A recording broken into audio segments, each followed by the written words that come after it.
फयाज। जाहिद निहायत शरीफ, सादा दिल और दूसरों की मदद को इबादत समझने वाला इंसान था। उसके बरअक्स फयाज एक चालाक, मफाद प्रस्त और दुनियादार आदमी था। एक शाम फयाज रोता हुआ जाहिद के दरवाजे पर आया। उसके चेहरे पर हवाइयां उड़ी हुई थीं। उसने जाहिद के कदम पकड़कर इल्तिजा की कि उसका कारोबार बैठ गया है, कर्ज खवाह घर ए पर चढ़ आए हैं और बच्चों के पास खाने को कुछ नहीं। वो 5,000 दिरहम मांगता है और वादा करता है कि 2 माह में वापस कर देगा। जाहद के पास रकम मौजूद न थी, मगर दोस्त की लाज रखने के लिए उसने कहा कि कल शहर से बाहर पुराने आम के दरख्त के नीचे आ जाना। अगले दिन उसने वो रकम फयाज के हवाले कर दी, बगैर गवाह और बगैर तहरीर। महीने गुजर गए, मगर फयाज ने पैसे वापस न किए, बल्कि इनकार कर दिया कि मैंने कोई रकम ली ही नहीं। मजबूर होकर जाहिद काजी सिराजुद्दीन की अदालत पहुंचा। काजी ने दोनों की बात सुनी और हैरत अंगेज हुक्म दिया, जाओ उस दरख्त को गवाही के लिए बला लाओ।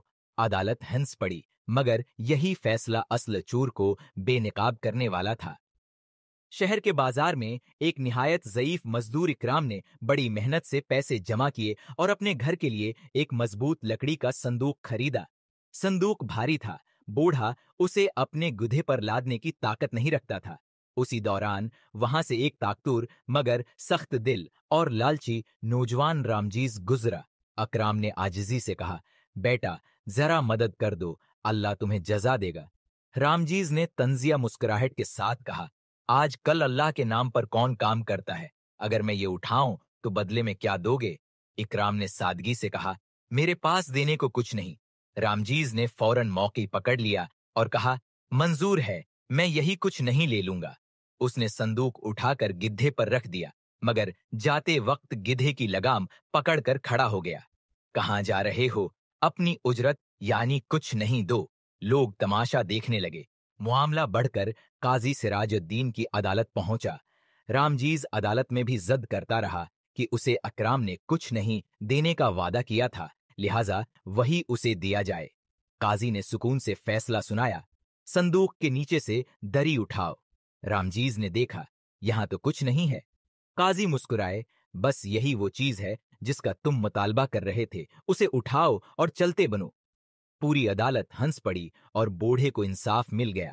एक अमीर बीवा खातून वफात पा गई और पीछे अपनी 3 बेटियां छोड़ गईं, रेहाना, सारा और मारिया। वफात से कबल माँ ने एक अजीब व गरीब वसीयत लिखी जिसके अल्फाज थे, रिहाना को दौलत मिले, सारा को दौलत न मिले, मारिया को जो सही हक है वो मिले। वसीयत मबहम थी। तीनों बहनें अदालत में अपना हक जताने लगें।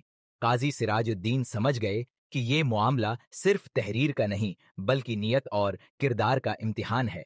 उन्होंने तीनों को अलग अलग बुलाया। रिहाना से पूछा गया कि अगर सारी दौलत उसे मिल जाए तो क्या करेगी? उसने फौरन कहा कि घर बनाएगी, जीवरात लेगी और खुश होगी। उसने अपनी मां की खामियां भी बयान कर दी। सारा ने कहा कि वो कारोबार करेगी और अपनी मां पर यह इल्जाम भी लगाया कि वो उसे हमेशा कम समझती थी। आखिर में मारिया आई। वो रो रही थी। उसने कहा, मैं दौलत नहीं चाहती, मुझे सिर्फ ये दुख है कि मां के बाद हम बहनें लड़ रही हैं। अगर ये दौलत फसाद है तो उसे सदका कर दें, मगर मां की रूह को तकलीफ न पहुंचे।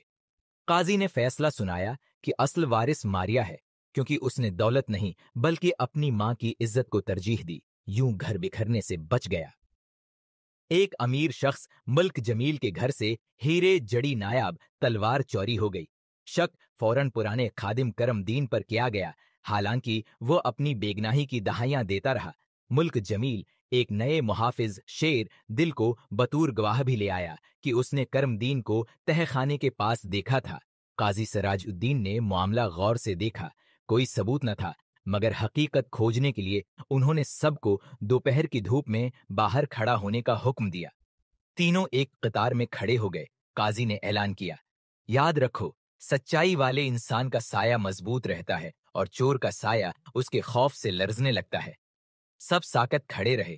काजी दरअसल साए नहीं, उनके रवैये देख रहे थे। करमदीन सुकून से खड़ा रहा।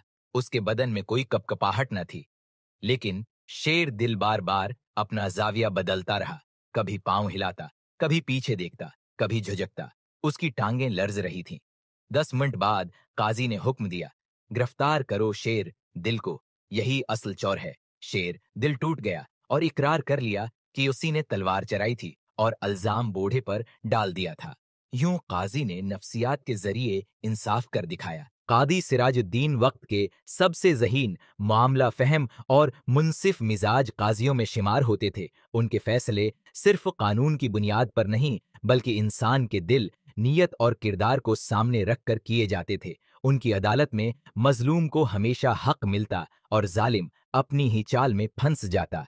दरखत की गवाही हो, कुछ नहीं कि उजरत का फितना, बेटियों का विरासती इम्तिहान या धूप में खड़े मुजरिम का डर। हर फैसले में काजी सिराजुद्दीन ने साबित किया कि इंसाफ सिर्फ लफ्जों में नहीं होता, बल्कि अक्ल और सूझबूझ से जिंदा रहता है। उनके फैसले ये सबक देते हैं कि सच कभी नहीं छिपता। झूठा इंसान अपने ही खौफ से शिकस्त खा जाता है। काजी अब इस दुनिया में नहीं, मगर उनकी मिसालें हमें आज भी यही बताती हैं कि जहां इंसाफ हो, वहां सुकून होता है। अदब, दानाई और नीयत, यही हकीकी अदालत के सतून हैं।